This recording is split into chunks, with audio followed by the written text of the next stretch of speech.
நம்ம அடுத்த கொஸ்டின் போறதுக்கு முன்னாடி இந்த வீடியோக்கு லைக் பண்ணிக்கோங்க. நம்ம டிஎன் பேங்கர்ஸ் யூடியூப் சேனல சப்ஸ்கிரைப் பண்ணாதவங்க சப்ஸ்கிரைப் பண்ணிக்கோங்க. இந்த கொஸ்டின்ல என்ன ட்விஸ்ட் அப்டின்னா, இது வந்து ஒரு ஈஸி லெவல் எக்ஸாம். எக்ஸாமால நம்ம ஆஸ்பிரண்ட்ஸ் என்ன பண்ணுவாங்க, இப்ப இந்த மாரி ஏஓ எக்ஸாம்ல திடீர்னு சர்ப்ரைசிங்கா ஏதான ஒரு ஷிஃப்ட்ல அப்படி கேட்டுருவாங்க. ஓகேங்களா? மேக்ஸிமம் 5 மெம்பர்ஸ் தான் வரும். இப்ப 8 இருக்காங்கல்ல, அப்போ 4+4 ஃபார்மேட்ல வரும். ஆனா, அது நம்ம மைண்ட்லயே வராது. டக்குனு 5+5 ஃபார்மேட்லயே சால்வ் பண்ணி அதே இதுல போட்டு எக்ஸாம்ல வாங்கியிருப்போம். ஓகேங்களா? ஸோ கேர்ஃபுல்லா பார்க்கணும். இது 8 மெம்பர்ஸ் கொண்ட பசில். இது ஈஸியான பசிலா இருந்தாலும், நம்ம பண்ண தப்புனால, இதுவே நம்ம எக்ஸாம்ல பாஸ் ஆகாததுக்கு ஒரு தடங்கலா வந்துரும். அதனால அதுக்காகவே இந்த கொஸ்டின் நான் கொண்டு வந்தேன். இதே நம்ம கேர்ஃபுல்லா நோட் பண்ணணும். எத்தன பேர் அப்படிங்கிறது, எந்த ரோல யாரு அப்படிங்கிறது. இந்த ரோ 1ல போன கொஸ்டின்ல ஏபிசிடி இருந்தாங்க. இப்ப பிக்யூஆர் இருக்காங்க. அப்போ ரோ 1 ஃபேசிங் என்ன டைரக்ஷன்? North direction. அவங்க யாருன்னா பிக்யூ, இவங்க ரோ 1. ஓகேங்களா? அப்போ ரோ 2 யாரு? ஏபிசிடி. ரோ 2 யாரு? ABCD facing south direction. இவங்க 2 பேரும் ஒருத்தருக்கு ஒருத்தர் ஃபேசிங் ஈச் அதர் அப்படின்னு சொல்லிட்டாங்க. ரைட். நம்ம இப்போ ஃபேசிங் ஈச் அதர்ன்னு சொல்லக்கூடிய தேவையில்லங்க. ஆப்போசிட்ல உட்காந்துருக்காங்க. அவங்களுடைய டைரக்ஷன் அவங்களே சொல்லிட்டாங்கல்ல. அப்போ அது டைரக்ட்டா சொன்ன மாரி தான் கணக்கு. இப்போ எத வச்சு ஸ்டார்ட் பண்ணலாம்? P is adjacent to R. இத வச்சு ஸ்டார்ட் பண்ணிடலாமா? அது ரிலேட்டடா இருக்கா? இங்க R இருக்கு. ஓகே. B இருக்கு. ஸ்டார்ட் பண்ணலாம். ஓகேங்களா? P is adjacent to R. இந்த இடத்துல P வச்சு ஸ்டார்ட் பண்ணிறக்கூடாது. நம்ம இந்த இடத்துல P ய வச்சு ஸ்டார்ட் பண்ணணும். P is adjacent to R. இதுக்கு 2 பாசிபிலிட்டி இருக்கு. இப்படியும் வரலாம். ஓகே. அடுத்து இங்க பாருங்க. R ரிலேட்டடா R faces A. R faces A. R faces A அப்படிங்கிறது நமக்கு ரொம்ப முக்கியம். ஓகேங்களா? இப்போ இத வச்சு தான் நம்ம கொஸ்டினே மூவ் பண்ண போறோம். அடுத்து P ஆர் A ரிலேட்டடா இங்க ஏதாச்சும் இருக்கான்னு பார்த்தா, D does not face P. இது வந்து பின்னாடி கண்டிப்பா யூஸ் ஆகும். எதுக்காச்சும் யூஸ் ஆகும். கண்டிப்பா இது வந்து எலிமினேஷனுக்கு ரொம்ப யூஸ்ஃபுல்லா இருக்கும். இந்த டஸ் நாட் ஃபேஸ் A. ஓகேங்களா? The person who sit second to the right of Rக்கு தான் B ஃபேஸ் பண்றாரு. B ய யார் ஃபேஸ் பண்றாரு? The person who sit second to the right of R. ஈஸியா போட்டுறலாம். R ஃபேசிங் நார்த் டைரக்ஷன் தானே. ஃபர்ஸ்ட்டு இதுதான் second person right of R. அவங்கள தான் இந்த B ஃபேஸ் பண்றாங்க. அப்போ இங்க பாருங்க. கரெக்ட்டா இந்த இடத்துல நமக்கு வருது. இதுல என்ன ஒரு விஷயம்னா 4 பேர் ஆல்ரெடி கம்ப்ளீட்டட். ஓகேங்களா? இப்போ இனி ஏதாச்சும் இந்த Bக்கு நடுவுல எத்தன பேரு? Pக்கு நடுவுல எத்தன பேர்னா, நம்ம இந்த சைடும் யோசிக்கக்கூடாது. உள்ள தான் போடணும். C sit second to the right of D. இப்ப பாருங்க நல்லா. C sit second to the right of Dனா இப்படி போட்டுறக்கூடாது. தப்பு. ஓகேங்களா? C என்ன direction? South direction. D also south direction. அப்போ Dக்கு செகண்ட் டு த ரைட் தான் C. கரெக்ட்டுங்களா? C sit second to the right of D. Dக்கு second to the right C. Correct. ஓகேங்களா? C தான் செகண்ட் டு த ரைட்ல இருக்கணும். இப்போ இந்த ஃபார்மேட் அப்படியே கொண்டு வந்து இங்க ஃபிக்ஸ் பண்ணணும். இந்த ஃபார்மேட்ட அப்படியே கொண்டு வந்து ஃபிக்ஸ் பண்ணணும். இங்க D வராது. ரைட்டு. நம்ம D எங்க போட்டு C எங்க போட்டுக்கலாம். இங்க D தான் வரக்கூடாதுன்னு C போடலாம். இந்த ஃபார்மேட் அப்படியே கொண்டு வந்து ஃபிக்ஸ் பண்ணலாம். இப்போ பாருங்க இங்க D போட்டு இங்க C போட முடியுமா? ஏன்னா இந்த இடத்துல ஆல்ரெடி D Pக்கு நேரா வராதுன்னு சொல்லியிருக்காங்க. அப்போ இந்த எலிமினேஷன் மெத்தட்ல கண்டிப்பா இது ஒரு ரோல் ப்ளே பண்ண சொன்னால அது இதுதான். அப்போ Dய நம்ம இங்க பிளேஸ் பண்ணி Cய இங்க பிளேஸ் பண்ணா மட்டும் தான் அத உட்கார வைக்க முடியும். D இங்க வச்சு C இங்க வச்சு உட்கார வைக்க முடியாது. ஏன்னா அங்க D வராதுன்ட்டாங்க. இப்போ இதுலயும் 4 பேர் வந்தாச்சு. ரைட். இப்போ இத எலிமினேட் பண்ணி தானே குடுத்துருப்பாங்க. C sit second to the right of D பார்த்தாச்சு. S does not sit any corner. S does not sit any கார்னர்னா இந்த இடத்துல S வராது. இங்க தான் வரும். இங்க S இங்க வராது. இங்க தான் வரும். அடுத்து என்ன சொல்லியிருக்காங்கன்னா, P does not sit any extreme end. P எண்ட்ல உட்காரக்கூடாது. ஆனா இந்த பாசிபிலிட்டில P எண்ட்ல தான் இருக்காங்க. அப்போ இந்த பாசிபிலிட்டில P உள்ள இருக்காங்க. அப்போ இதுல எல்லாமே கம்ப்ளீட்டட். இதுல 1 மட்டும் நம்ம விட்டுருக்கோம். அது என்ன அப்படின்னா, P Qவ மட்டும் விட்டுருக்கோம். QRS. அப்போ இதுதான் நமக்கான ஆன்சர். புரிஞ்சுதுங்களா? ஸோ இந்த இதுல நம்ம நோட் பண்ணக்கூடிய 2 விஷயம், நம்பர் ஆஃப் பர்சன்ஸ் 8 மெம்பர்ஸ் இருக்காங்க. நம்ம 10 மெம்பர்ஸ் வச்சு சால்வ் பண்ணிருவோம். இது ஒரு பிஓ, ஏஓ எக்ஸாம் அப்படிங்கிறதுனால அது ஒரு தப்பு. அதே மாரி இந்த D வந்து Pக்கு நேரா வரக்கூடாது அப்படிங்கிறத வச்சு தான் இந்த பாசிபிலிட்டிய கம்ப்ளீட்டா நம்ம எலிமினேட் பண்ணேன். இது கம்ப்ளீட்டா ஒரு ஈஸி லெவல் தான். நம்மளுடைய கேர்லெஸ் மிஸ்டேக்னால இதுவே நமக்கு இடைஞ்சலா வந்துரும் எக்ஸாம் ஹால்ல. Right. How many person sitting between P and Q in the same row? Pக்கும் Qக்கும் நடுவுல எத்தன பேர் இருக்காங்க? அதே ரோல ஒரே ஒருத்தவங்க தான். எஸ் மட்டும் தான். ஸோ இந்த வீடியோ லைக் பண்ணிக்கோங்க ஃப்ரெண்ட்ஸ். ரைட். ஒரே செகண்ட் இருங்க. Who sit second to the right of R? அதுவும் எஸ் தான். ஓகேங்களா? எய்தர் எஸ் ஆர் பின்னு போட்டிருக்காங்க. அது தப்பு. எஸ் தான். Who sit second to the right of R. First இது second, second to the right of R S. ஓகேங்களா?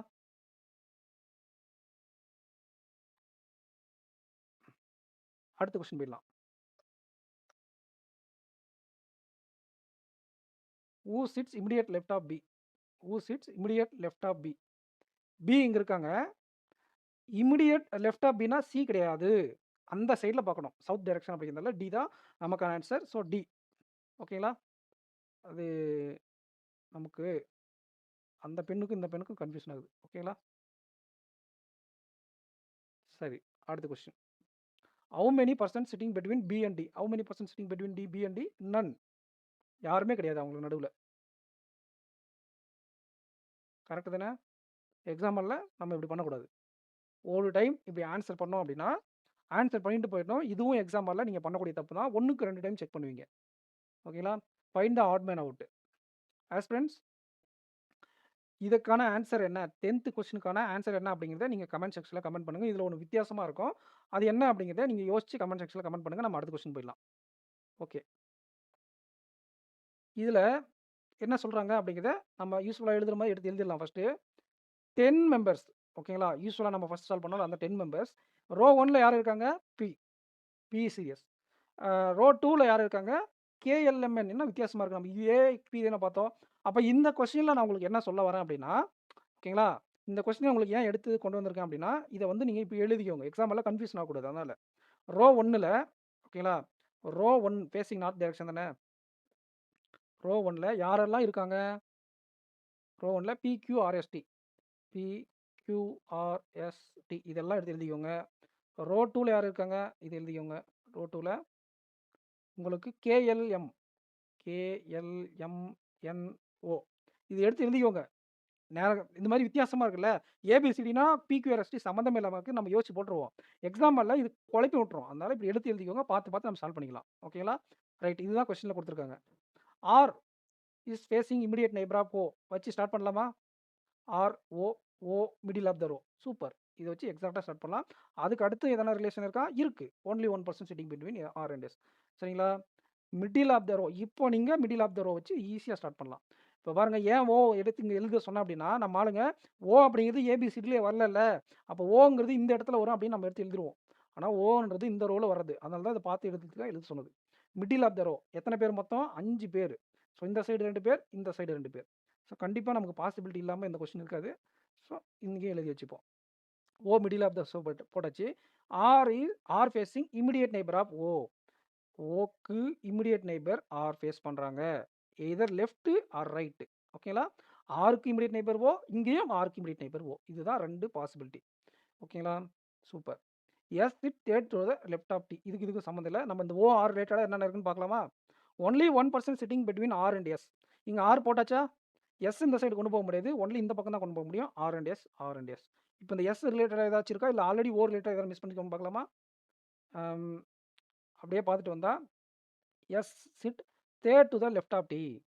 First, second, third. ஓகே, இதில் வந்துருச்சு. ஆனால் இதில் பாருங்கள், third to the left of டினா எங்கேயோ போகுது. ஓகேங்களா? அப்போ எஸ்ஸை third to the left of D இதில் உட்கார வைக்க முடியும், இதில் உட்கார வைக்க முடியாது. அதனால் மேலே இருக்கக்கூடிய பாசிபிலிட்டி எலிமினேட்டட். சூப்பர். அடுத்து டி ரிலேட்டடாக இருக்கா? இங்கே இருக்கு பாருங்கள். எஸ் இல்லை N sits one of the corner. Okay, but does not face D. N corner confirm. ஆனால் டீயை ஃபேஸ் பண்ணக்கூடாது. இப்போ என்ன இங்கே போட்டால் டீயை ஃபேஸ் பண்ணுது, ஆனால் கார்னரில் கொண்டு வரணும். அப்போ இன்னொரு கார்னரில் என்ன கொண்டு போய் ஃபிக்ஸ் பண்ணிடலாம். சூப்பராக, இதுவும் போட்டாச்சு. இப்போ வேறு என்ன இருக்குது? Neither KL at corner. அப்போ கேஎல் இங்கே எங்கேயுமே வராது. எங்கே இந்த இடத்துல தான். எது கேஎல் எங்கெங்கே வரும்னு நமக்கு தெரியாது. அதுக்கு அவங்களே கொடுத்துட்டாங்க. இங்கே பாருங்கள், K sits right of L. அப்போது கே சிட்ஸ் ரைட் ஆஃப் எல்னால் இப்படி வரக்கூடாது. ஓகேங்களா? இது தப்பு. சவுத் டைரக்ஷன் யாருக்கு ரைட் அப்படிங்கிறத நம்ம ஃபஸ்ட் எழுதுங்க. எல் அவங்களோட டைரக்ஷனை போடுங்க. அவங்களுக்கு ரைட் அப்படின்னா கே இப்படி வரணும் நமக்கு format. K seats right of எல்னா. ஓகேங்களா? அப்போ எல்லா கேயா கரெக்டு தானே? K seats right of L. அப்படியே இன்வெர்ஸாக லெஃப்ட்டில் போட்டுடலாம். அவ்வளோதான். அப்போ இதையும் ஃபிக்ஸ் பண்ணியாச்சு. அப்போ இந்த இடம் தான். என்ன ஒன்று ஃபிக்ஸ் பண்ணல? பி அண்ட் கியூ மட்டும் ஃபிக்ஸ் பண்ணல. அது ரிலேட்டட் எங்கே இருக்கா? இங்கே இருக்கு பாருங்கள். P does not sit corner. Simple. P corner sit பண்ணலன்னா இந்த இடத்துல தான் பி இருக்கும். அப்போ ரிமைனிங் இருக்கக்கூடிய கியூவை எடுத்து இங்கே எழுதிக்கோங்க. ஒரே செகண்ட் இருங்க, நான் இது அப்படியே இது மட்டும் இந்த இன்னொரு பெனில் எழுதி வந்துடுறேன். ஸோ இந்த கொஸ்டின் உங்களுக்கு நிறைய பேருக்கு ப்ராக்டிஸ் பண்ண யூஸ்ஃபுல்லாக இருந்திருக்குன்னு நினைக்கிறேன். நீங்கள் நம்ம டெலகிராம் குரூப்பில் ஜாயின் பண்ணாமல் இருந்தால் ஜாயின் பண்ணிட்டு சேனலை சப்ஸ்கிரைப் பண்ணிட்டு இந்த வீடியோக்கு லைக் பண்ணிக்கோங்க ஃப்ரெண்ட்ஸ். சப் கொஸ்டின்ஸ்குள்ளே போகலாம். ஆல்ரெடி நான் ஒரு கொஸ்டின் ஹோம் ஒர்க்காக கொடுத்துருந்தேன். அதுக்கான ஆன்சர் என்ன அப்படிங்கிறத கமெண்ட் பண்ணுங்கன்ட்டு. இதுலேயும் ஒன்று சொல்லுவேன். ஓகேங்களா? ஊ ஃபேஸஸ் கியூ. கியூ யார் ஃபேஸ் பண்ணுறாங்க? என். ஓகேங்களா? நமக்கான ஆன்சர் என். ரைட்டு. அடுத்த கொஸ்டின். ஆஸ்பிரண்ட்ஸ் அடுத்து என்ன டாபிக் வேணும் அப்படிங்கிறதையும் கமெண்ட் செக்ஷனில் கமெண்ட் பண்ணி விடுங்க. Dash it's immediate right of R. Okay, immediate right of R யார்? என். ஓகேங்களா? லெஃப்ட்டில் இருக்கிறது தான் பார்க்கணும், சவுத் டைரக்ஷன்றதுனால. சாரி, தப்பாக சொல்லிட்டு பார்த்தீங்களா? இங்கே கே இருக்குன்றதுனால என் மைண்டில் டக்குன்னு கேன்னு வருது பாருங்க. அண்டு கேன்னு படிச்சுட்டேன். அதுக்கப்புறம் எகைன் ப்ரீவியஸ் டேட்டா போகும்போது அது மைண்டில் வருது. எக்ஸாம் ஹாலில் இது பண்ணுவோம் நம்ம. இமிடியேட் ரைட் ஆஃப் ஆர் யார் பாருங்க? T. Okay, T. And K sits immediate left of. யாருக்கு இமிடியேட் லெஃப்ட்டில் கே அப்படின்னு பார்க்கும்போது ஓக்கா என்னுக்கா? எண்ணுக்கு இமிடியேட் லெஃப்ட்டில் தான் கே. ஆஃப்னு கொடுத்துருக்காங்க. அப்போது இதுக்கான ஆன்சர் என். எண்ணுக்கு இமிடியேட் லெஃப்ட்டில் தான் கே. ஓகேங்களா? இந்த இடத்துல dash sits immediate right of R. Immediate right of ஆரில் யார் இருக்காங்கன்னு கேட்குறாங்க ஒரு கொஸ்டினில். ஒரு கொஸ்டினில் யார், இன்னொரு கொஸ்டினில் யாருக்கு. எப்படி கன்ஃபியூஸ் பண்ணி வராங்க பார்த்தீங்களா? ஓகேங்களா? கன்ஃபியூஸ்லாம் கிடையாது, கிளாரிட்டியோட இருந்தால் ஈஸியாக போட்டுடலாம். அப்போ இதுக்கான ஆன்சர் என்ன?